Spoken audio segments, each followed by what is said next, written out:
Malappuram കുട്ടിലങ്ങാടിയിൽ bike യാത്രികനെ ഇടിച്ചിട്ട് നിർത്താതെ പോയ കാർ കണ്ടെത്തി. വാഹനം ഓടിച്ചിരുന്ന മഞ്ചേരി സ്വദേശി റാഫിയും ക്രൈംബ്രാഞ്ചിന്റെ പിടിയിലായി. അപകടത്തിൽ പരിക്കേറ്റ് കുട്ടിലങ്ങാടി സ്വദേശി സുനീർ ഇപ്പോഴും ചികിത്സയിലാണ്. 24 വാർത്തയ്ക്ക് പിന്നാലെയാണ് പോലീസ് നടപടിയെടുത്തത്. 2024 ഒക്ടോബർ 18 രാത്രി 1 മണിക്കാണ് അപകടമുണ്ടായത്. ബൈക്കിൽ സഞ്ചരിക്കുകയായിരുന്ന സുനീറിനെ കൂട്ടിലങ്ങാടിയിൽ വെച്ച് ഇടിച്ചു തെറിപ്പിച്ച ശേഷം കാർ നിർത്താതെ പോവുകയായിരുന്നു. അതുവഴി വന്ന ഓട്ടോ ഡ്രൈവറാണ് സുനീറിനെ ആശുപത്രിയിൽ പ്രവേശിപ്പിച്ചത്.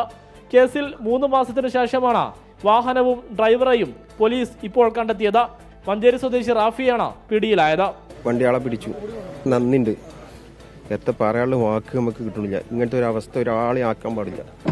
അപകടമുണ്ടാക്കി 2 മാസമായിട്ടും പോലീസ് വാഹനം കണ്ടെത്താത്തത് 24 വാർത്തയാക്കിയിരുന്നു. പിന്നാലെ ജില്ലാ പോലീസ് മേധാവി പ്രത്യേക അന്വേഷണ സംഘം രൂപീകരിക്കുകയായിരുന്നു. ആദ്യം വിഷയമായി 24 വിപിനെ ഞാൻ ഒരു ഫോൺ ചെയ്തു. അങ്ങനെ വിപിനെ എൻ്റെ അടുത്ത് വന്നിട്ടാണ് വീഡിയോസ് ഞങ്ങൾ ആദ്യം ചെയ്തത്. അതിനുശേഷം എല്ലാ ചാനലിലും വന്നു. എല്ലാ ചാനലിൻ്റെയും 24 എല്ലാവരുടെയും സഹായം ഉണ്ടായിരുന്നു. പിന്നെ ജില്ലാ ക്രൈം ബ്യൂറോൻ്റെ നല്ലൊരു ഇടപെടലുണ്ട്. ഏകദേശം 1 മാസം കൊണ്ട് തന്നെ അവർ പ്രതിയെ ഇന്ന് നമ്മളെ മുന്നിലെത്തിച്ചു.